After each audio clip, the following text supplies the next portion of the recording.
Atos 13, a partir do versículo 4.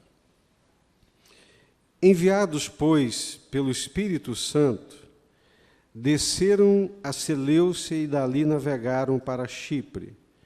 Chegados a Salamina, anunciavam a palavra de Deus nas sinagogas judaicas, tinham também João como auxiliar.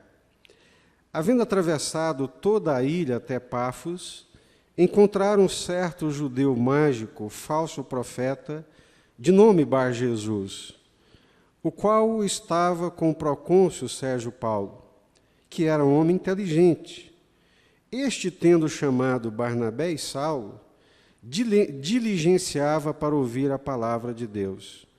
Mas opunha-se-lhes Elimas, o mágico, porque assim se interpreta o seu nome, procurando afastar da fé o procônsul. Todavia, Saulo, também chamado Paulo, cheio do Espírito Santo, fixando nele os olhos, disse: Ó filho do diabo, cheio de todo engano e de toda malícia, inimigo de toda a justiça, não cessarás de perverter os retos caminhos do Senhor?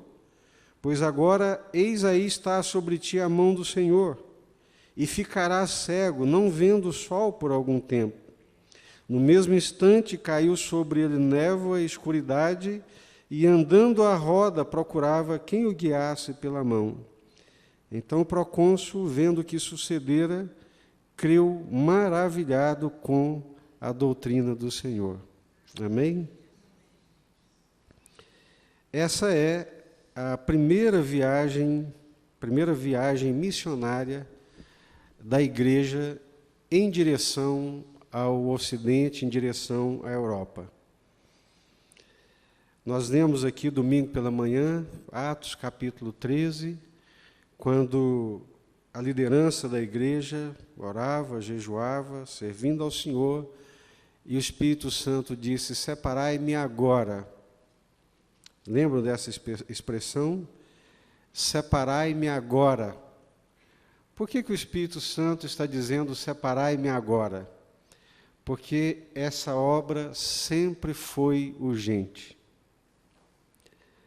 Já haviam passado, irmãos, mais de 15 anos da ressurreição e da ascensão de Jesus e do tempo que Jesus estivera com eles, dizendo-lhes: mas recebereis poder ao descer sobre vós o Espírito Santo e ser-me-eis testemunhas. Onde?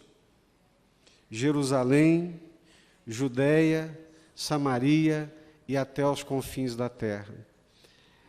Tem coisas que a gente não consegue entendê-las bem, a não ser se nós olharmos para nossa falta de visão, de compreensão e de sujeição à vontade de Deus. Por que uma ordem tão clara, recebereis poder ao descer sobre vós o Espírito Santo? A palavra aí, poder, no grego, ela pode muito bem ser traduzida: sereis capacitados pelo Espírito Santo. Esse poder aí não é simplesmente uma energização que a pessoa vai ficar meio que sobre-humana, não é nada disso. Vocês vão receber dos céus a presença do Espírito Santo, o poder do Espírito Santo, que significa uma capacitação sobrenatural.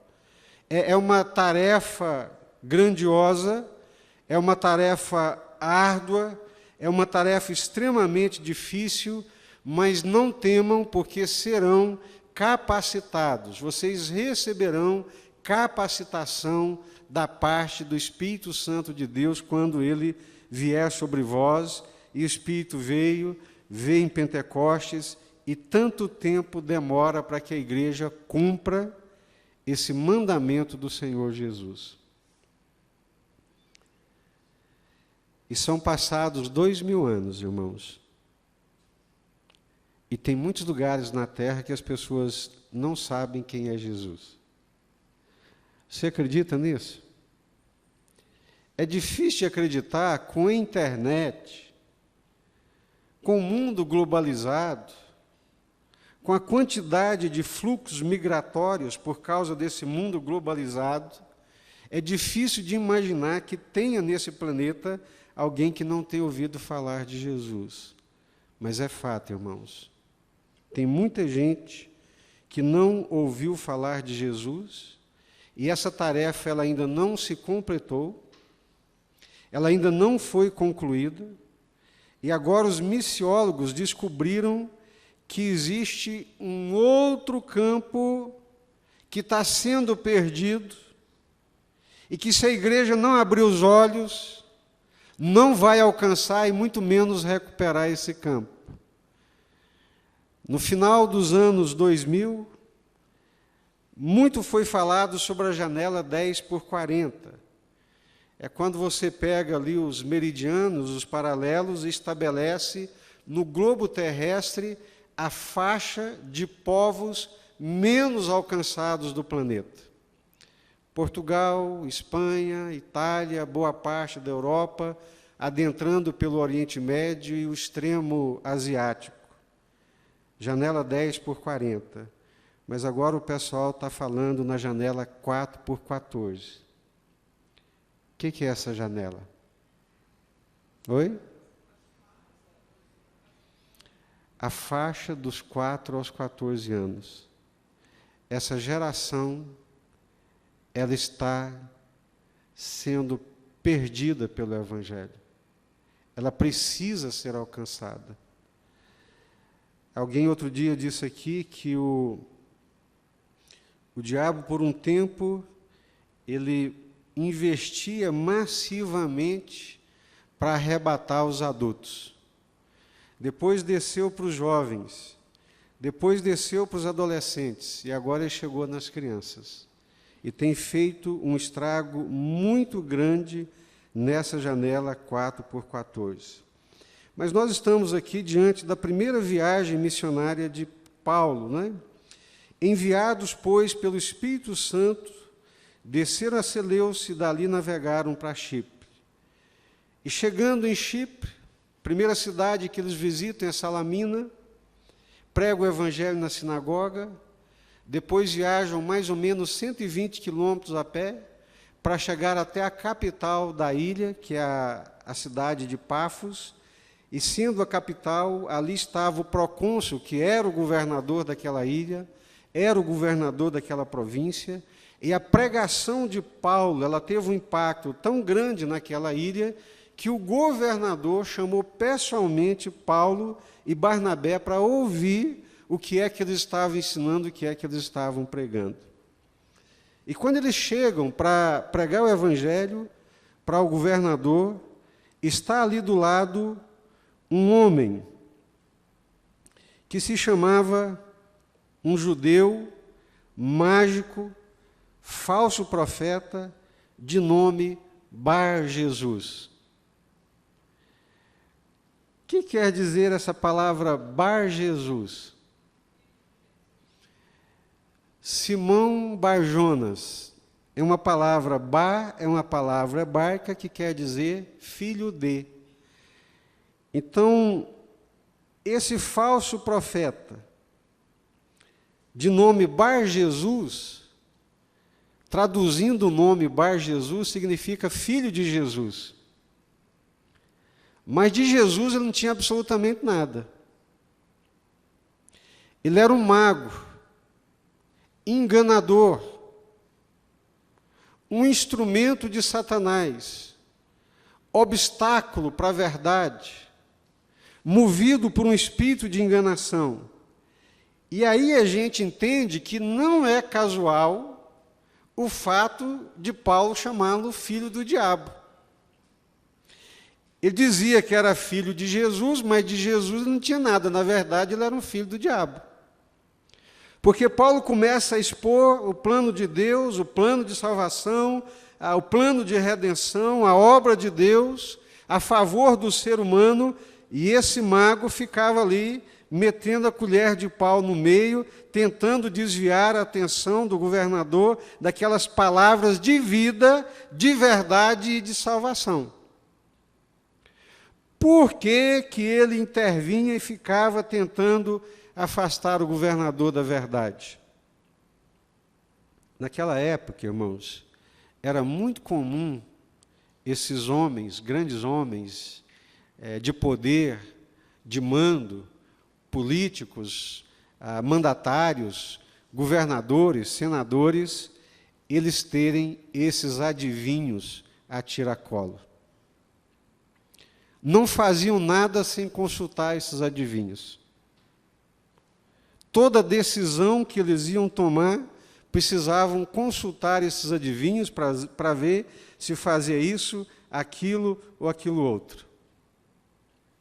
E aquilo dava proeminência, aquilo dava distinção para o Bar Jesus. Ele era o homem da confiança do governador. Ele tinha trânsito livre dentro do palácio. Ele conhecia a intimidade do governador e desfrutava dessas honrarias e dessas glórias, e esses magos que proliferavam todo o Império Romano e aquela região por causa da superstição, por causa da escuridão, por causa do engano, esses magos rachavam de ganhar dinheiro, eram muito ricos no exercício da ilusão, do engano e da mentira. E ele percebeu a ameaça que era para ele, para o seu ofício, para os seus enganos, se o procônsul, o governador, abre o coração para o Evangelho. Ele estava interessado em Deus? De jeito nenhum. Ele estava interessado no bem-estar do governador? De forma alguma. Ele estava interessado no dele, na fama dele, na posição dele, no status dele. E ficou ali aquela pedra de tropeço, aquela muralha infernal, impedindo o tempo inteiro que a palavra da verdade chegasse na mente e no coração daquele governador. Opunha-se-lhes Elimas o mágico, procurando afastar da fé o procônsul. Meus queridos e amados irmãos, toda forma de conhecimento que se levanta contra o conhecimento do Evangelho é engano. Toda palavra, toda ideia, todo pensamento que se opõe à luz do Evangelho, à verdade do Evangelho, é um engano de Satanás. Toda oposição em termos de pensamento, de ideias, que se levanta contra o conhecimento da verdade revelado por meio do Evangelho, é mentira, é engano, é tropeço da escuridão, das trevas, da mentira de Satanás. Por trás de todo engano está Satanás. Por trás de toda rebelião está Satanás. Por trás de toda mentira está Satanás. Por trás de toda manifestação de poder que não seja o poder de Deus está Satanás. É maligno, é das trevas. É por isso que o próprio Paulo vai dizer na segunda carta aos Coríntios, capítulo 10, a partir do versículo 4, porque as armas da nossa milícia não são carnais. As armas da nossa milícia não são carnais. Paulo está dizendo, nós não militamos com armas carnais, nem com pensamento carnal, nem com espada que corta, nem com fuzil que atira, porque as armas da nossa luta, elas não são carnais, mas elas são poderosas em Deus para destruir sofismas. O que são sofismas? São proposições enganosas, são proposições que contradizem a verdade. Os sofistas, eles surgiram mais ou menos na época de Platão, e surgem como uma escola filosófica, diferentemente da escola de Sócrates, Platão e Aristóteles, porque os sofistas, eles não se preocupavam com a verdade. Eles se preocupavam e ganhavam muito dinheiro ensinando as pessoas, os jovens, a argumentar diante da assembleia. O que importava é que numa assembleia, num discurso, eles conseguissem fazer um discurso tal, de tal forma, de tal maneira, que não importava se eles estavam falando a verdade ou não, o que importava era o convencimento. Sofisma é a arte de usar enganos, mentira, para parecer verdade, para poder convencer. E Paulo está dizendo, as armas da nossa milícia não são carnais, mas poderosas em Deus para destruir sofismas. Ou seja, pela luz do Evangelho, pela verdade do Evangelho, a gente consegue detectar o cheiro do engano, o cheiro de uma mentira. Mas é só pela luz da verdade do Evangelho, com uma mente cheia do Evangelho, iluminada pelo Espírito Santo de Deus. Porque as armas da nossa milícia não são carnais, mas poderosas em Deus, para destruir sofismas e o que mais?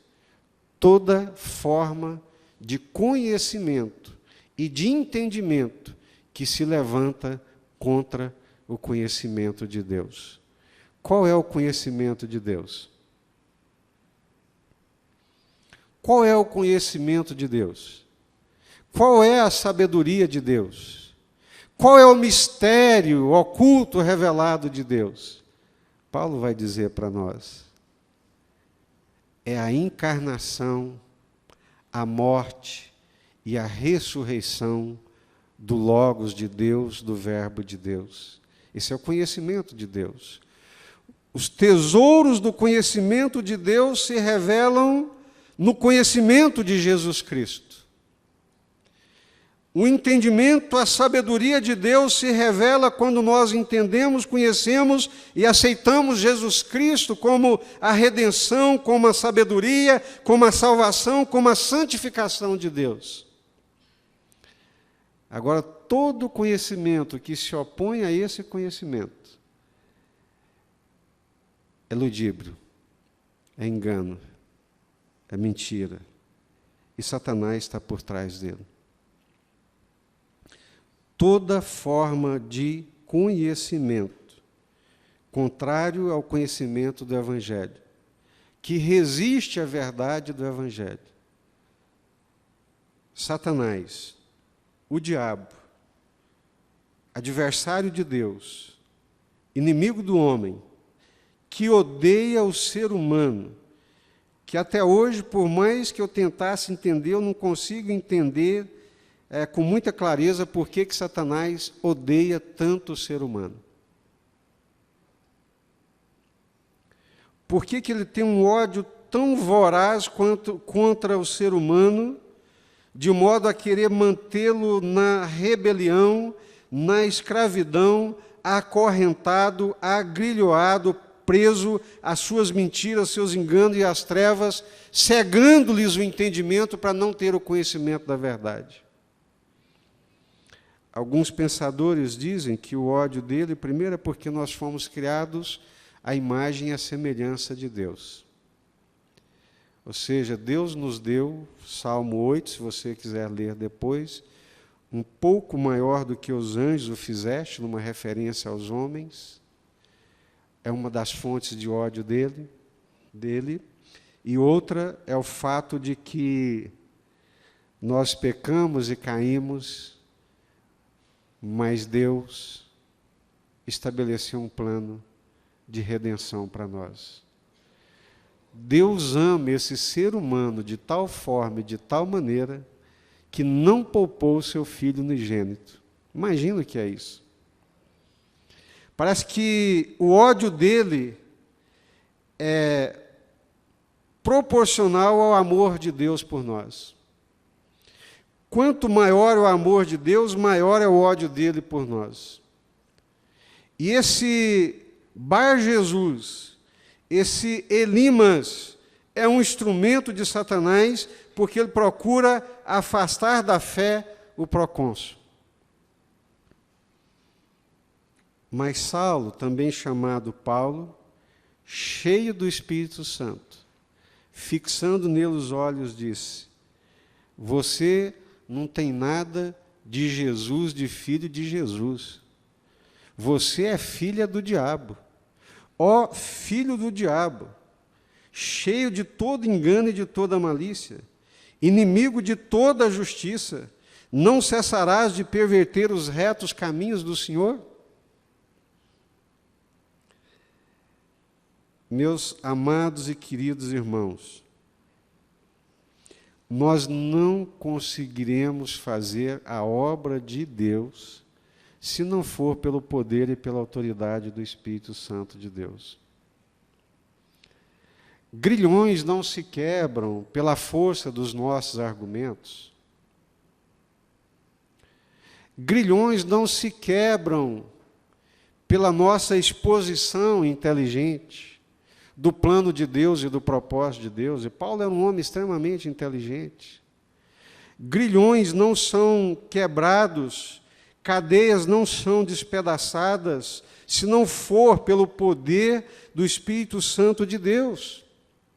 A palavra de Deus não tem eco e ressonância nos corações se ela não for ungida pelo poder do Espírito Santo de Deus.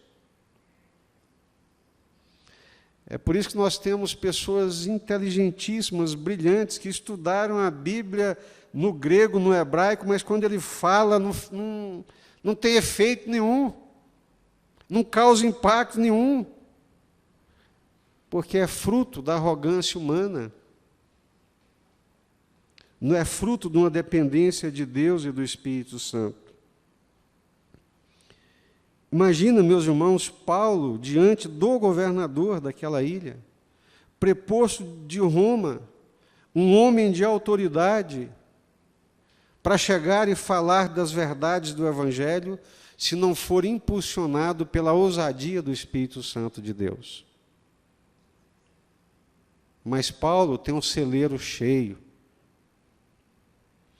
Paulo passa 3 anos no deserto da Judéia, desconstruindo, jogando fora a carga do velho judaísmo, dos velhos conceitos, das velhas ideias, se desconstruindo para poder ser reconstruído.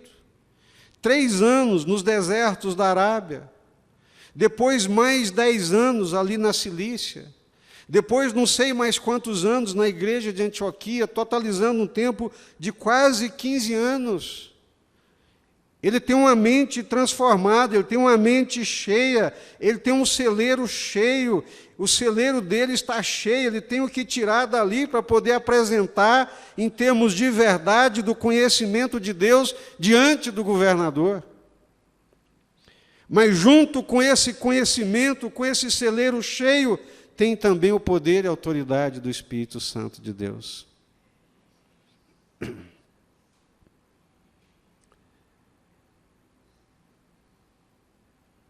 Sem a graça de Deus, sem o poder do Espírito Santo de Deus, sem essa condução do Espírito Santo de Deus, nós não chegaremos a lugar nenhum. O capítulo 13 começa assim: orando e jejuando, disse o Espírito Santo. Já falei isso domingo passado de manhã, não precisa falar de novo. Disse o Espírito Santo. Versículo 4, enviados, pois, pelo Espírito Santo. Paulo, cheio do Espírito Santo, fixando nele os olhos, disse: filho do diabo, cheio de todo engano e de toda malícia, inimigo de toda justiça, não cessarás de perverter os retos caminhos do Senhor? Eis aí está sobre ti a mão do Senhor. Ficarás cego Por algum tempo, no mesmo instante, caiu sobre ele névoa e escuridade, e andando à roda, procurava quem o guiasse pela mão. Não é possível fazer a obra de Deus se não for pelo Espírito Santo. Primeira coisa, Deus não desperdiça recursos. Jesus disse: estes sinais seguirão os que crerem, mas que obedecerem também. Quando Jesus deu poder e autoridade sobre as enfermidades, sobre os demônios para os discípulos, foi quando Jesus os enviou. Eles desfrutaram desse poder e dessa autoridade quando eles estavam indo. Esse poder e essa autoridade, ele se manifesta de uma forma intensa, poderosa e vibrante, porque é o poder de Deus, quando nós estamos cumprindo a vontade de Deus, quando nós estamos cumprindo os propósitos de Deus. Quer desfrutar do poder de Deus, da autoridade do Espírito Santo? Vá, saia, vá pregar o Evangelho, abra a boca pregando o Evangelho, que você vai ver a manifestação, porque esses sinais acompanham, esses sinais seguem aqueles que vão, aqueles que obedecem, aqueles que vão fazer discípulos, aqueles que vão quebrar grilhões, aqueles que vão abrir os olhos dos cegos, que vão libertar os cativos, e para libertar os cativos precisam do poder e da autoridade do Espírito Santo de Deus. Agora nós queremos o poder e o Espírito Santo de Deus para ficar dentro de casa. Amém, não faz mal, mas é um despropósito. Quando nós vamos lá no meu trabalho, não sendo impertinente e chato, mas sendo ousado, testemunha de Jesus, falando de Jesus, pode falar com ousadia, porque o Espírito Santo vai estar com você. Lá na minha escola, quando eu sou um testemunho de Jesus, eu sinto que aquele lugar é o meu campo de missão. Me sinto um enviado de Deus ali. Se eu sou um enviado de Deus, o próprio nome enviado é enviado por alguém, debaixo do poder e da autoridade de alguém. Aí a graça de Deus, o poder de Deus, se manifesta de um modo sobrenatural. Amém? Precisamos, irmãos, nos despertar para a realização da obra de Deus. Precisamos desejar ardentemente fazer parte desse grande propósito de Deus. Precisamos que o Espírito Santo converta o nosso coração, abra o nosso entendimento para entender qual é o plano de Deus, qual é o propósito de Deus para a nossa vida, para a sua igreja.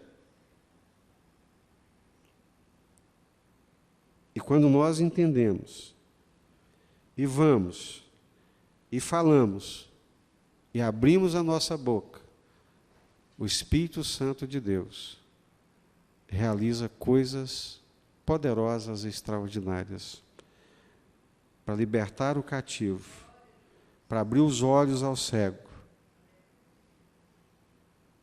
para trazer o ano aceitável do Senhor. Deus tem nos abençoado, Deus tem nos dado muito, mas nós não podemos ficar como lago, como a igreja de Jerusalém, cheia do Espírito Santo, cheia da alegria do Espírito Santo, cheia da comunhão, cheia de sinais, cheia de graça, mas não saía do lugar. É um lago, até que Jesus teve que arrebentar aquele lago para espalhar esse povo. Nós temos que ser como águas correntes, fluir a graça de Deus, que em Anápolis, região Calunga, na periferia da cidade, na minha escola, no meu trabalho, na minha universidade, por onde for, Jesus, eu quero testemunhar do Senhor. Quero ser uma testemunha do Senhor, uma testemunha viva, cheia do Teu Espírito Santo. Vamos orar?